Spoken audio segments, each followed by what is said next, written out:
ఈ సెకండ్ సెషన్లో మరో చక్కటి దివ్యమైన వర్తమానం. బేతనియా, బేత్పగే రెండు జంట గ్రామాలు. ఆ గ్రామాల ఎదుట నిలవబడి శిష్యులను పిలిచి, మీరు బేత్పగేకి వెళ్ళి కట్టబడిన గాడిద పిల్ల ఉంటుంది, వాటిని విప్పుకొని తీసుకొని రండి. వాళ్ళు అడుగుతారు, అయ్యా ఇది మా గాడిద పిల్ల ఎందుకు విప్పుతున్నారు అని వాళ్ళు అడుగుతారు. అప్పుడు మీరేం చెప్పాలంటే, ఇది ప్రభువునకు కావలసి ఉన్నది అనండి. ఏది కావాలి ప్రభువుకి? ఏమండి, ఆయన మహోన్నతుడైన దేవుడు ఓ గుర్రాలనో, రథాలనో, రౌతులనో, ఉన్నతమైన వాటిని కోరుకోవాలి. భూమి ఆకాశాలు పట్టజాలని మహాదేవుడు గాడిదను కోరుకుంటున్నాడు. ఈ గాడిద పట్ల దేవునికి ఉన్న మనసేంటి?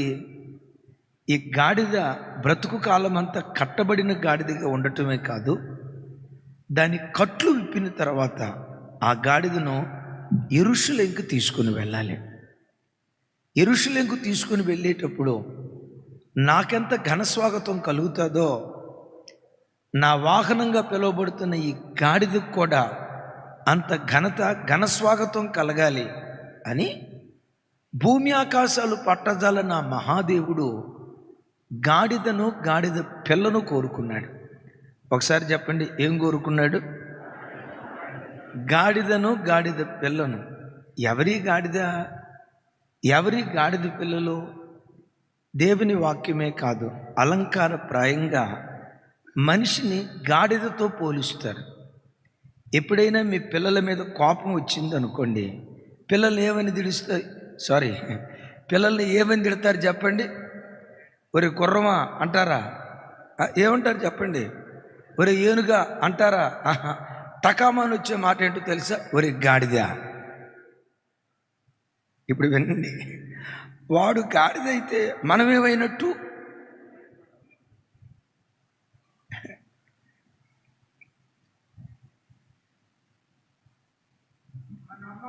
గాడిదలో, మనం గాడిద పిల్లలు.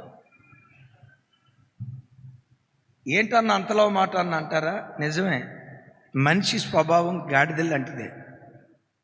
గాడిద మహామొండితనం కలిగింది. బాబోయ్, ఏ జంతువుకు లేనంత మొండితనం గాడిదకు ఉంటుంది. ఇప్పుడు మన పిల్లలు ఉన్నారు, వాడు తినకూడదు అనుకుని ఫిక్స్ అయ్యాడు అనుకోండి, తినకూడదని వాడు ఫిక్స్ అయిన తర్వాత నువ్వు తినాలని, వాడి చేత తినిపించాలని ఎంత ప్రయత్నం చేసినా వాడు తినడం. నాన్న ఈ కొంచెం తినంటే వాడు ఫుల్ బిగబడతాడు. అయస్కాంతం కూడా ఆ రేంజ్లో తుక్కోదు. మీరు ఇట్లా తెరువు అంటారు. వాడు అయినా బలవంతంగా తెరిచి నోట్లో పెట్టారనుకోండి, వాడు దాన్ని మింగుతాడా వస్తాడా? ఎందుకు? గాడిద. ఈ స్వభావాలన్నీ మనిషి స్వభావం. ఆ మొండితనం స్వతహాగా ప్రతి మనిషి మొండోడు. నువ్వు ఇది చేయాలనుకున్నావు, అమ్మా నాన్న వద్దన్నారు అనుకోండి, కావాలని కూడా పంతంతో దాన్ని చేస్తాం. ఎందుకు చెప్పండి? అందుకని బైబిల్లో ఏమని రాసి ఉంటుందంటే, గాడిద తోలువాని కేక వినదు అట. మీరు ఎప్పుడైనా చూడండి గాడిదని, దానికి ఎక్కడా సోటు లేనట్టు నడు రోడ్డు మీద నిలవబడి ఉంటుంది. నిలవబడింది ఎట్లా ఉంటుందో తెలుసా? పరధ్యానంతో ఉంటుంది. రాజశేఖరయ్య గారు ఒకసారి చెప్పారు, నేను అవునో కాదో ఒకసారి పరీక్షించాను. నిజమే, పరధ్యానంతో ఉంటుంది. నడి రోడ్డు మీద నిలవబడి ఆల్బర్ట్ ఐన్స్టీన్ గారు కూడా ఆ రేంజ్లో ఆలోచించడం. విన్నారా ఈ మాట? నా మాట అర్థమవుతుందా? లూయిస్ ఫ్యాక్చర్ గారు కూడా ఆ రేంజ్లో ఆలోచించడం. శాస్త్రవేత్త ఆలోచించినట్లుగా ఎక్కడ ఆలోచిస్తుంది అంటే నడు రోడ్డు మీద ఆలోచిస్తుంది. అటు ట్రాఫిక్ జామ్ అయింది, ఇటు ట్రాఫిక్ జామ్ అయింది. సరే గాడిద తొలగిపోద్దేమోనని చెప్పి కారు హార్న్ కొట్టాం, పొయ్యం హార్న్ కొట్టాం. ఇన్ని లారీలు, ఇన్ని కారులు హార్న్ కొట్టినా గాడిద తలెత్తి చూస్తే ఒట్టు చూడదు. పొరపాటున తలెత్తి చూడదు. ఓ 10 నిమిషాలు హార్న్ కొట్టిన తర్వాత తొలగలేదనుకో, దిగి దిగి కారు దిగి ఆ గాడిద దగ్గరికి వెళ్ళి మన గేదెని అన్నట్లుగా తోకను పట్టుకొని ఇట్లా అన్నావు అనుకో, నువ్వు పట్టుకోక మునిపే గాడిద తన్ను అంటారు చూసారా, గాడిద ఒక తన్ను తన్నితే నువ్వు మూడో ఆకాశానికి పోకపోతే నన్ను అడుగు. ఎందో అస్సలు ఎందో. ఇంచుమించు గాడిద స్వభావాలు ఎలాంటివో మనిషి స్వభావాలు కూడా అలాంటివి.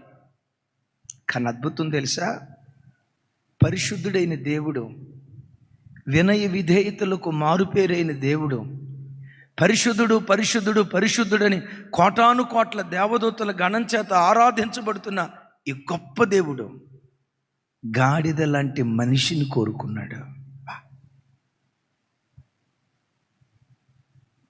చిన్నతనంలో మీకు గుర్తుండి ఉండొచ్చు, సినిమా వాల్ పోస్టర్లు ఉంటాయి కదా, సినిమా వాల్ పోస్టర్లు, గోడల మీద సినిమా వాల్ పోస్టర్లు అంటించి ఉంటారు.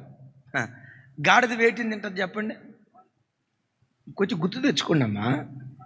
వాటికి ఇంకెక్కడ మేత దొరకనట్టు ఈ సినిమా వాల్ పోస్టర్ల దగ్గరికి వెళ్ళి ఈ గాడిద ఏదో ఒక ప్రయత్నం చేసి ఆ వాల్ పోస్టర్ ఓడబీకి ఆ చెత్త తింటూ ఉంటుంది. మనిషి కూడా చూడండి, అది మైదా, అది పేపరో, అది తింటే ఏమవుతుందో గాడిదకి తెలియదు. మనిషి కూడా చూడండి, ఎక్కడ చూసినా పొట్లం వేసుకుంటాడా, అది ఓపెన్ చేసి ఎట్లా వేసుకుంటాడా, ఎట్లా మెల్దిప్పి ఎట్లా వేసుకోండి, పేసే బాగుంది పేసే అంటాడు. ఆడు 1/2 కిలోమీటర్ దూరం ఉంటే ముక్కుగోళ్ళు పగిలిపోయే దుర్వాసన వస్తుంది. ఒరే తింటే క్యాన్సర్ వస్తుందిరా అని ప్యాకెట్ మీదే ఉంటుంది. ఒరే ఆ సిగరెట్ తాగితే లంగ్స్ పాడైపోతాయిరా, సిగరెట్ పెట్టి మీదే ఉంటుంది. ఒరే ఆ మందు తాగితే ఊపిరితిత్తులు పాడైపోతాయి, లివర్ క్యాన్సర్ వస్తుందిరా, చచ్చిపోతావురా అని మందు బాటిల్ మీద ఉన్న ప్యాకెట్ ఓపెన్ చేస్తాడు, ఒకేసారి ప్యాకెట్ నోట్లో వేసుకుంటాడు.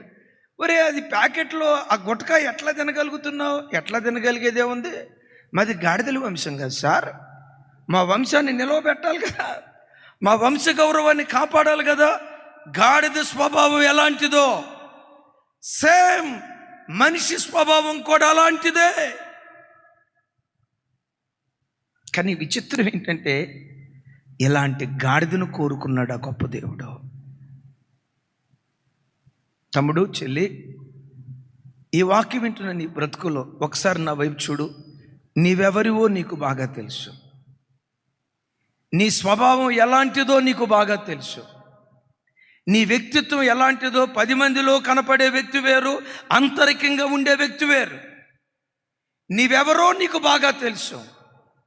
గాడిద లాంటి ఎన్నో అవలక్షణాలు నీలో ఉన్నా ఈ దినం నా ప్రభు అంటున్నాడు, బిడ్డ నీవే నాకు కావాలిరా, నీవే నాకు కావాలి. నేను గాడిదనయ్యా, బోతద్దం పెట్టి వెతికిన ఎంత మంచి లక్షణం కూడా నాలో లేదయ్యా. అరిపాదం నుండి నడినెత్తి వరకు నన్ను నేను పరిశీలన చేసుకుంటే చెప్పుకోదగ్గ ఎంత మంచి కూడా నాలో లేదయ్యా, నేను గాడిద లాంటి వాడిని అయ్యా అని నువ్వంటే నా ప్రభు అంటాడు, నువ్వు గాడిదవైనా పర్వాలేదురా, నువ్వే నాకు కావాలి. ఎందుకు కావాలయ్యా, నీవెందుకు కావాలో తెలుసా? నువ్వు నరకానికి వెళ్లకుండా నాతో పాటు పరలోకపు యెరూషలేముకు నువ్వు రావాలి, పరలోకపు యెరూషలేముకు రావాలి. దైవజనమా, ఈ గాడిదలను దేవుడు ఎంత ప్రేమించాడో ఒక్క విలువైన మాట చెప్తాను. పరిశుద్ధ గ్రంథమైన బైబిల్లో తొలుచూరి గాడిద అది బ్రతకాలంటే గాడిదకు ప్రతిగా గొర్రెపిల్లను వధించాలి. ఒకవేళ గొర్రెపిల్లను వధించకుండా గాడిదను గాడిదగా ఉంచితే ఏం జరిగిద్దో తెలుసా? దాని మెడ విరవాలట. చూడండి ఆ మాట, నిర్గమకాండం 13వ అధ్యాయం 13వ వచనం. నాతో కలిసి, ప్రతి గాడిద తొలిపిల్లను వెలయిచ్చి విడిపించి దానికి మారుగా గొర్రె పిల్లను ప్రతిష్ఠించవలెను. అట్లు దానిని విడిపించని యొడల దాని మెడను పెద్దగా చెప్పాలి ఇక్కడ, దాని మెడను విరగదీయవలెను. ఒకసారి ఈ మాట లోతు చూడండి. ప్రతి మనిషి గాడిద లాంటి స్వభావం కలిగిన వాడే. గాడిద లాంటి స్వభావం కలిగిన ఈ వ్యక్తి, ఈ గాడిద బ్రతకాలంటే గాడిదకు ప్రతిగా దేన్ని ప్రతిష్ఠించాలట? గొర్రె పిల్లను ప్రతిష్ఠించాలి. ఒకవేళ గొర్రె పిల్లను ప్రతిష్ఠించకుండా, ఈ గాడిదకు ప్రతిగా గొర్రె పిల్ల ఏర్పాటు చేయకుండా ఈ గాడిద తనంతట తాను బ్రతకాల్సి వస్తే జరిగే కార్యం ఏంటో తెలుసా? ఆ గాడిద మెడను విరగదీయాలి. ఇప్పుడు మెడ విరిగిపోయింది అనుకోండి, సరే అది మీకు అర్థం కాల. కొంతమందికి స్పాండిలైటిస్ వస్తుంది చూసారా?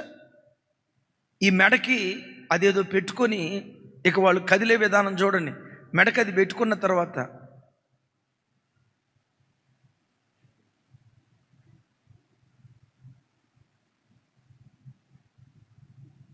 ఫ్రీగా ఎట్లా అనలేరు, ఎట్లా తిప్పలేరు. ఫ్రీగా తిప్పాలని ప్రయత్నం చేస్తే నరకం ఎక్కడో లేదు. ఒక్కసారి ఇట్లా పొరపాటున త్వరపడి ఇట్లా తిప్పారా, ఆ ఎముకలు రాసుకొని ఎంత భయంకరమైన నొప్పి వస్తుందో వర్ణనాతీతం. ఈ గాడిద మెడ విరిచిన తర్వాత అది బ్రతుకు కాలమంతా మేత మేయటానికి తలదించాలా, నడవటానికి తలెత్తాలా, అడు తిరగటానికి తలదిప్పాలా, ఇడి తిరగటానికి తలదిప్పాలా. బ్రతుకు కాలమంతా అది ప్రత్యక్ష నరకం అనుభవిస్తుంది.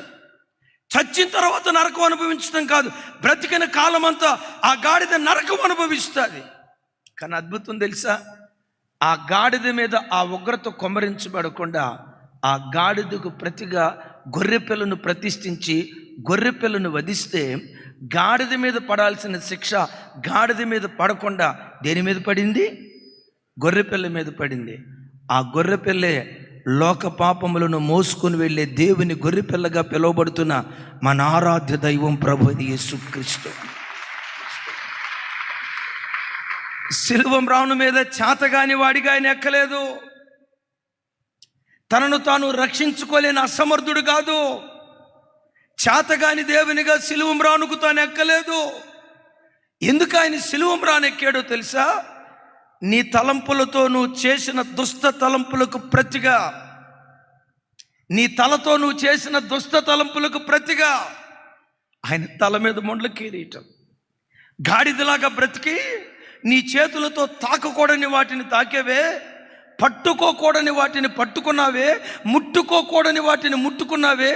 నీ చేతులకు వేయాల్సిన మేకులు తాను వేసుకొని నీ స్థానంలో తాను నిలవబడి నీ శిక్ష తాను అనుభవించి నీ శ్రమను తాను అనుభవించి నీ తల మీద మోపబడిన శాపాన్ని తన మీద వేసుకొని సిలువ మ్రాను మీద శాపగ్రస్తుడిగా వేలాడుతూ ఉన్నాడు.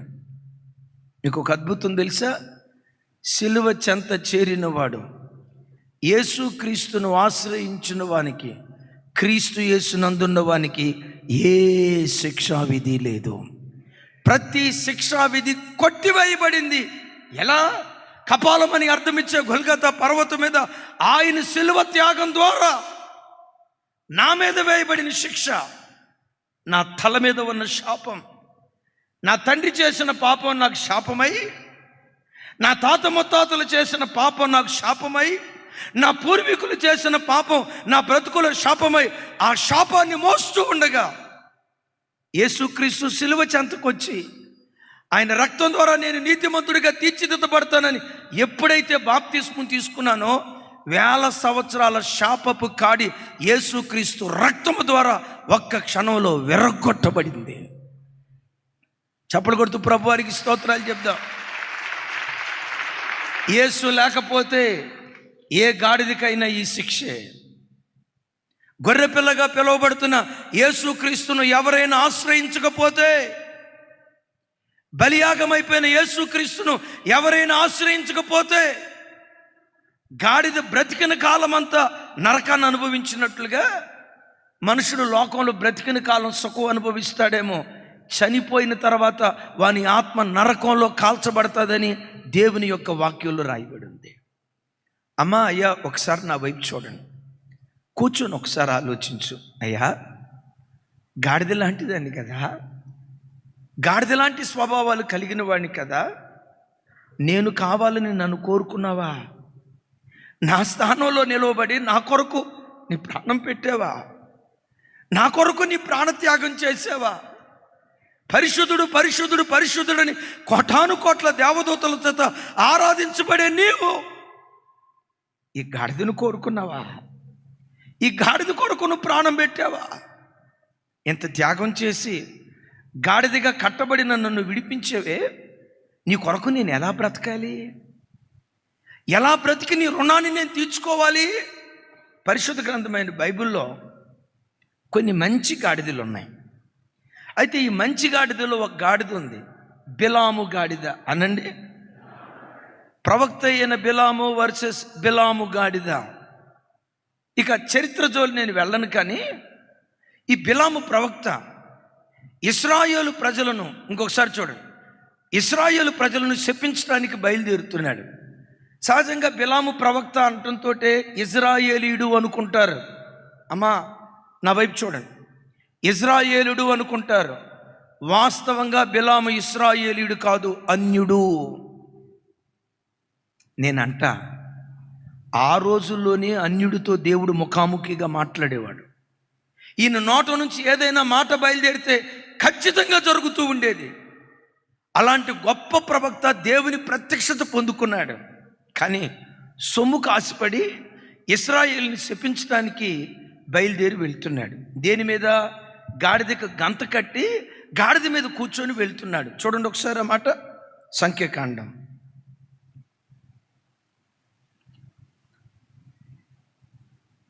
22వ అధ్యాయం 23వ వచనం, 22వ వచనం, కొంచెం బ్యాక్ వెళ్ళండి. 21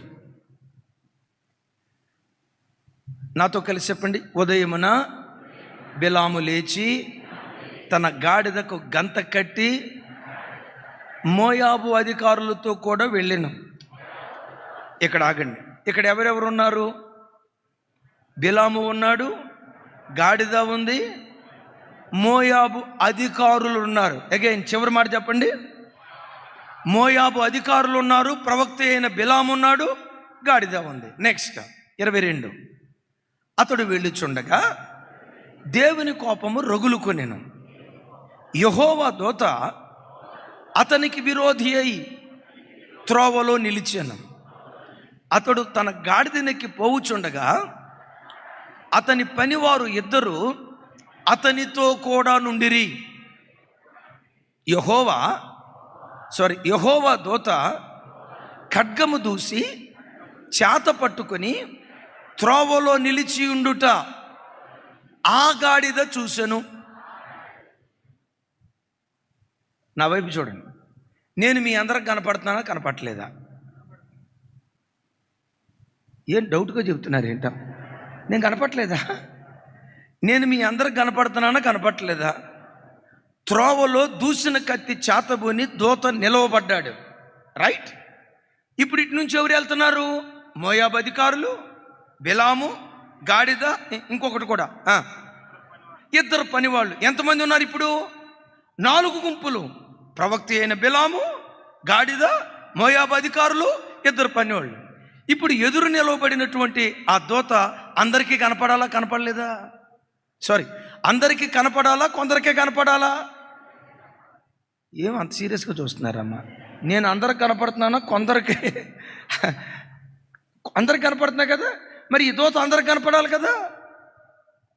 దైవజనమా, ఆ గాడిద దూతను చూచెను. ఈ మాట బైబిల్లో 3 పర్యాయాలు రాయబడి ఉంది. చూడండి, ఇంకొక మాట కూడా జ్ఞాపకం చేస్తాను. 25 అలాగే 27 నాతో కలిసి. గాడిద యెహోవా దూతను చూచి, 27 గాడిద యెహోవా దూతను చూచి. ఎన్ని మార్లు చూసింది? ఈ గాడిద 3 మార్లు యెహోవా దూతను చూచిన ఆ యెహోవా దూత వీళ్ళకి ఎవ్వరికీ కనపడలేదు. ఈ గాడిద ఎవరో తెలుసా? దైవ దర్శనం పొందిన గాడిద. తతిమ వాళ్ళందరూ ఆత్మీయ అంధత్వంలో మునిగిపోయినటువంటి వ్యక్తులు. ఇప్పుడు నేను మిమ్మల్ని అంట, మోయాబు అధికారులు శ్రేష్ఠులా, గాడిద శ్రేష్ఠుడా?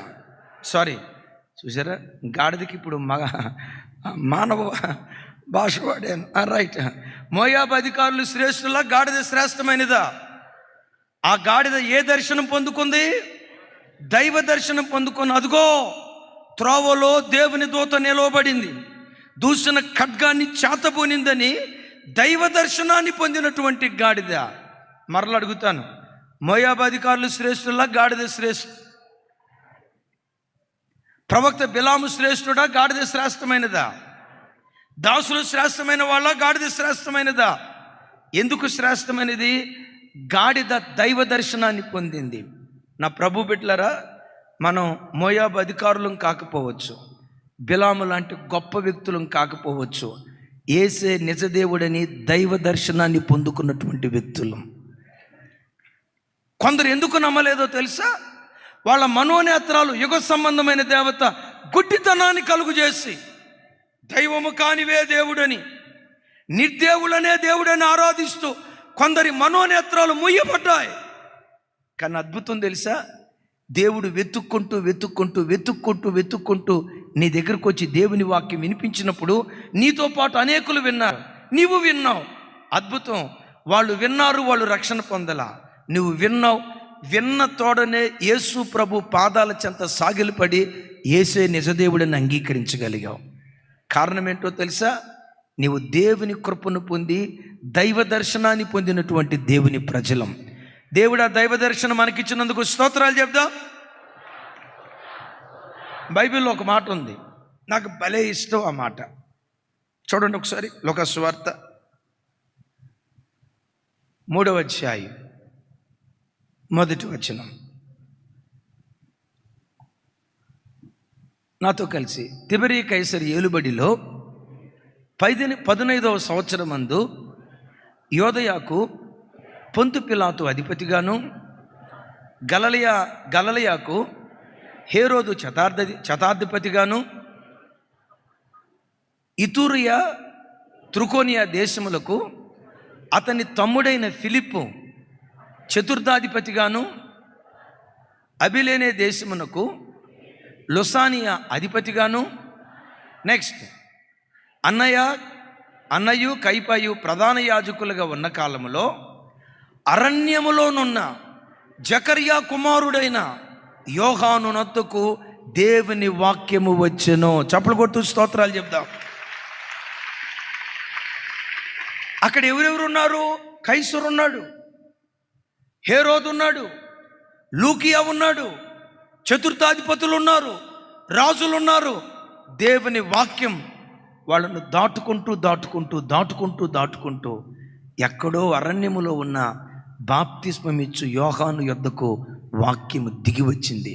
ఆ వాక్య ప్రత్యక్షత యోహానుకు మాత్రమే కలిగింది. తమ్ముడు, చెల్లి, నా వైపు చూడు. ఏ మారుమూల ఊరిలో నువ్వు పుట్టావో నాకు తెలియదు, తెలుసా? ఖండాలు దాటుకుంటూ, దేశాలు దాటుకుంటూ, రాష్ట్రాలు దాటుకుంటూ, జిల్లాలు దాటుకుంటూ, మండలాలు దాటుకుంటూ ఎక్కడో మారుమూల పల్లెటూరు ప్రాంతంలో బ్రతుకుతున్న నీ యొద్దకు దేవుని వాక్యము దిగి వచ్చింది. దేవుని వాక్యం రాజులను దాటింది.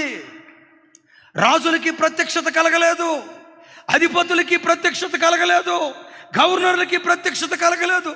మనకంటే శ్రేష్టమైన హోదాలో బ్రతుకుతున్న గొప్ప గొప్ప వారికి ఈ శ్రేష్టత కలగలేదు. కానీ కనీసం రోడ్డు సదుపాయం కూడా సరిగ్గా లేని మట్టి రోడ్డు మారుమూల తాండా ప్రాంతంలో బ్రతుకుతున్న నీ వద్దకు దేవుని వాక్యం దిగి వచ్చింది. కూర్చున్నా లేచిన, దేవా నాకేమిచ్చినా ఏమి ఇవ్వకపోయినా నీకు స్తోత్రం. నాకేమిచ్చినా ఏమి ఇవ్వకపోయినా నువ్వు నాకు దొరికేవు కదయ్యా. పరలోకానికి తీసుకుని వెళ్ళే దేవుడు నాకు దొరికేవు కదయ్యా. ఎంతకాలం భూమి మీద బ్రతుకుతానో నాకు తెలీదు, కానీ నాకు ఒకటి తెలుసు, ఇక్కడ కళ్ళు మూస్తే నీతో పాటు పరలోకపు యెరూషలేము, పరలోకంలో కళ్ళు తెరుస్తాననే నిశ్చయిత నాకుందయ్యా. నన్ను దర్శించావు, నీ వాక్యం నన్ను దర్శించిందని, నిన్ను దర్శించిన దేవుని వాక్యాన్ని బట్టి ఎప్పుడు దేవునికి కృతజ్ఞతలు తెలియచేసే వ్యక్తులుగా ఉందుముగాక. మరలా చెప్దాం ఆమెన్. ఆ దూత అందరి ఎదుట నిలవబడిందా, గాడిద ఎదుట నిలవబడిందా? ఇంకొంచెం గట్టిగా చెప్పాలి. మరి అందరికీ కనపడాలా, గాడిదకే కనపడాలా? మరి గాడిదకి ఎందుకు కనపడింది? దయగల దేవుడు ఆ గాడిద మనోనేత్రాలు వెలిగించాడు. ఇది గాడిదే, కానీ దాని మనోనేత్రాలు వెలిగించాడు. ఇది గాడిదే. మీరు ఎట చూస్తున్నారో తెలుసా? మేము మాత్రం గుర్రాలం, మీరు నంబర్ 1 గాడిదలో, నన్ను మించిన గాడిదలో. కానీ అద్భుతం తెలుసా, అద్భుతం తెలుసా, ప్రవక్తల మనోనేత్రాలు మూయబడ్డాయి. మాకు శాస్త్రాలు తెలుసు అనేవాళ్ళ మనోనేత్రాలు మూయబడ్డాయి, అధికారుల మనోనేత్రాలు మూయబడ్డాయి, దాసుల మనోనేత్రాలు మూయబడ్డాయి. గాడిద లాంటి నీలా, నా వైపు చూడండి, గాడిద లాంటి నా మనోనేత్రాలు దేవుడు తెరిచి యేసే నిజదేవుడిని అంగీకరించగలిగే కృప దేవుడు మనకిచ్చాడు. కూర్చున్నా లేచినా యేసయ్యా నాకేమిచ్చినా ఏమివ్వకపోయినా నీలాంటి పరిశుద్ధ దేవుడు నాకు దొరికాడయ్యా, నీలాంటి పవిత్రమైన దేవుడు నాకు దొరికాడయ్యా. నాకు నిజ దేవుడు దొరికాడు, అబద్ధపు దేవుడు దొరకలా, మనుషులు తయారు చేసిన దేవుడు దొరకలా, మానవాళిని తయారు చేసిన దేవుడు నాకు దొరికాడు. తినటానికి తిండున్నా లేకపోయినా నువ్వు నాకున్నావు చాలేసయ్యా. కట్టుకోవటానికి బట్ట ఉన్నా అవన్నీ ఇస్తాడు, మీరేం టెన్షన్ పడకండి, అవన్నీ ఇస్తాడు. కట్టుకోవటానికి ఉన్నా లేకపోయినా వాటికంటే శ్రేష్టమైన నువ్వు నాకు దొరికావు, నా బ్రతుకు ధన్యమైపోయింది. అందుకని కీర్తనలో ఒక చోట రాసి ఉంది కదా, యెహోవా దేవుడుగా కలిగిన నరుడు, కొంచెం పెద్దగా చెప్పండి సార్, హైటెక్ సిటీలో 7 అంతస్తుల అపార్ట్మెంట్ కలిగిన వాడు ధన్యుడు అని రాసుందా? నెలకొచ్చి 10 లక్షల రూపాయలు ప్యాకేజ్ సంపాదించే సాఫ్ట్వేర్ ఇంజనీర్ ధన్యుడు అని రాసుందా? నా దేవుని వాక్యం అంటుంది, యెహోవా దేవుడుగా కలిగిన నరుడు. ఆ ధన్యులు ఎవరెవరైతే ఉన్నారో చేతులెత్తి చప్పట్లు కొడుతూ ఆ దేవునికి స్తోత్రాలు చెప్తాం. ఆమేన్. ఎందుకో తెలుసా? ఈ సృష్టి అంతటికి ఒక్కడే దేవుడు ఉన్నాడు. ఈ దేవుడు మనుషులు కల్పించిన దేవుడు కాదు, మనుషుల చేత తయారు చేయబడిన దేవుడు కాదు, సృష్టి చేత తయారు చేయబడిన దేవుడు కాదు, సమస్త సృష్టిని నోటి మాటతో తయారు చేసిన సృష్టికర్త అయినటువంటి దేవుడు. ఏంటి దేవుని ప్రత్యేకత? దైవజనుడైన మోషే ఐగుప్తు దేశంలో అన్నీ తెలుసు ఆయనకి, పేర్లు నేను చెప్పలేను. ఐగుప్తు దేశంలో ప్రజలు ఆరాధించే వ్యక్తుల చరిత్ర అంతా తెలుసు. యెహోవా దేవుని తెలుసుకున్నాడు. ఏమంటాడు తెలుసా? యెహోవా, వేల్పులలో నీ వంటి వాడెవరు? వేల్పులలో నీ వంటి వాడెవరు? ఎంతోమంది వేల్పుల చరిత్ర నాకు తెలుసయ్యా. ఐగుప్తు దేశంలో ఉన్నప్పుడు నేను చదివా, సమస్త శాస్త్రాల యందు నేను ప్రవీణుని. ఐగుప్తులు ఆరాధించే వ్యక్తుల చరిత్ర అంతా నాకు తెలుసు. ఆ వేల్పులతో నిన్ను పోలిస్తే అయ్యో నిన్ను నేను పోల్చలేనయ్యా. వేల్పులలో నీ వంటి వాడెవరు? పరిశుద్ధతను బట్టి మహనీయుడవు, స్తుతి కీర్తనలు బట్టి పూజ్యుడవు, నీ ఒక్కడివే అద్భుత మహత్కార్యాలు చేయగలిగిన వాడో, నీ వంటి దేవుడు ఎవరున్నారు? వెతకండి, వెతకండి. ఇలాంటి పరిశుద్ధ దేవుడు ఎవరైనా ఉన్నారా? కామ క్రోధ లోభ మోహ మద మాత్సర్యాలు జయించిన దేవుడు ఎవరైనా ఉన్నారా? నాలో పాపమున్నదని మీలో ఎవడైనా స్థాపించగలడని ప్రపంచానికి సవాలు విసిరిన దేవుడు ఎవరైనా ఉన్నారా? ప్రపంచానికి సవాలు విసిరాడు. యోధా మత పెద్దలారా రండి, ధర్మశాస్త్రోపదేశకులారా రండి, శాస్త్రులారా పరిశీలారా రండి. ఏంటయ్యా పిలిచావు? నాలో పాపమున్నదని మీలో ఎవడైనా స్థాపించగలడా?